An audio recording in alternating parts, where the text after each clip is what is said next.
So I had to call the police on my neighbors last night, which isn't fun, because I don't like calling the police. But my neighbor was like, let's raise the roof up in here. But you don't raise the roof at 1 o'clock in the morning on a Tuesday. That's just not cool. So I'm dragging ass today, but I am going to do this video for you. Yes, you, the lovely viewer. That and you guys always make me feel guilty when I miss a video. You're like a girlfriend. You send me messages like, oh, hey Phil, what's up?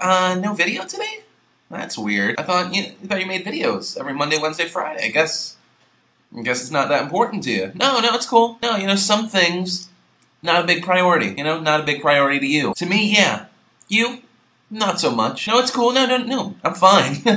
I'm fine. Why are you asking if I'm okay? I'm wondering if you're okay. So from there, we go to our first story of the day, which is, of course, Proposition K. If you don't know what Proposition K is, San Francisco's thinking about decriminalizing prostitution. So by decriminalizing it, police would no longer go after prostitutes and try to bust them on prostitution charges. Now, here's the thing. I'm not a big advocate of prostitution. I would never personally go to one, and I know guys that have gone to prostitutes, and those are some skeezy bastards. That being said, I think prostitution should not be decriminalized, but legalized. If you have a standardized system for prostitution, you lower the amount of crimes and STDs associated with prostitution. Less beatings, less rapes, safer sex, and something the government could tax. Because let's admit it, pussy is always high in demand. And of course, penis for the ladies and a few of you guys. That's a way to get out of the economic crisis. Legalize prostitution. There would be so much more money coming in. Today's hospitals really suck in the United States story comes right from the heart of America, Dallas, Texas. Because a woman in Dallas, Texas waited 19 hours to see a doctor. Realizing 19 hours is 18 more hours than you should actually wait, she left. But that's not the bad part of the story. The bad part of the story is that later on, she received a bill for $162 to not be seen by a doctor. The bill was actually a charge for the nurse coming in, checking her vitals, and then leaving her alone for 18 and a half hours. I don't want to tell you how to run your business, but I'm going to do it anyway. Because I'm saying if I have a candy shop, and you say I want a chocolate chip cookie, and I say I'll get that chocolate chip cookie for you, and then leave for 18 hours, that's still not as bad as what you did to that lady. Because you would only be out of a chocolate chip cookie, while the lady could in fact be out of her life. The moral of that story, I don't really know where I was going with that comparison metaphor thing, but I think it's complete bullshit. I mean, the only reason they don't charge other people for waiting in the hospital for 19 hours is because those people die in the waiting room. Speaking of waiting rooms, yes, I got your emails. I know I missed the live show last night. That's my bad for having a migraine that brought me to my knees and in tears, kind of like your ex-girlfriend on prom night. But to make up for it, we're having a live show on Thursday at 7 p.m. Eastern Standard Time where we're going to be giving away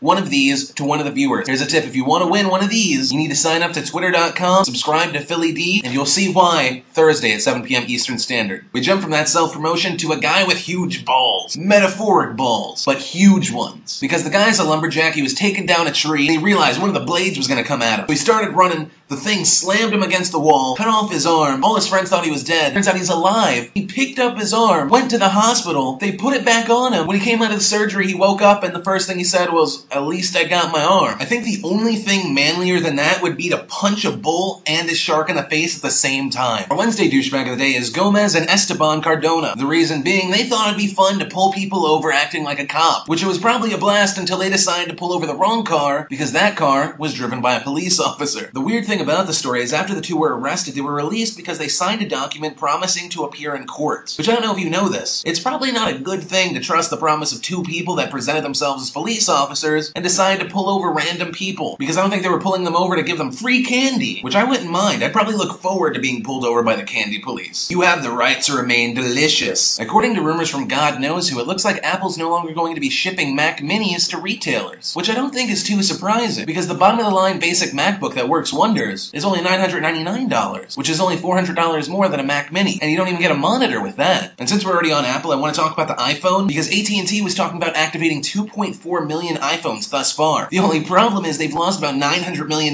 in their earnings because of all the data and voice that's going through the iPhone. All I can say to you people is how dare you use a program called PDA-Net that you have to jailbreak your iPhone to illegally tether your iPhone to your computer so that you have the convenience of being able to connect your laptop to the internet at any time, even though you're probably paying the low price of $150 for an AT&T plan. How dare you? Who else loved the fact that while I was doing that little joke that I had no bars on my AT&T service? Philip DeFranco doesn't condone jailbreaking your iPhone and using PDA-Net because it is moi against terms of service. So make sure that you don't tether your iPhone and instead get a wireless Connect card from AT&T that they charge you 50 cents per megabyte you go over. I'm not going to even explain how small a megabyte is. I guess the last thing today, question of the day. Does it bother you that Vince Vaughn is the same character in every movie? Okay, that was a joke one. But the real final question of the day is, do you think prostitution should be decriminalized, illegal, or legalized? And the final thing is, if you want to see the new BBK video, I included a link in the sidebar. It's just how my day started today. But that's really all the news that mattered to me. My name is Philip DeFranco, and you've just been filled in.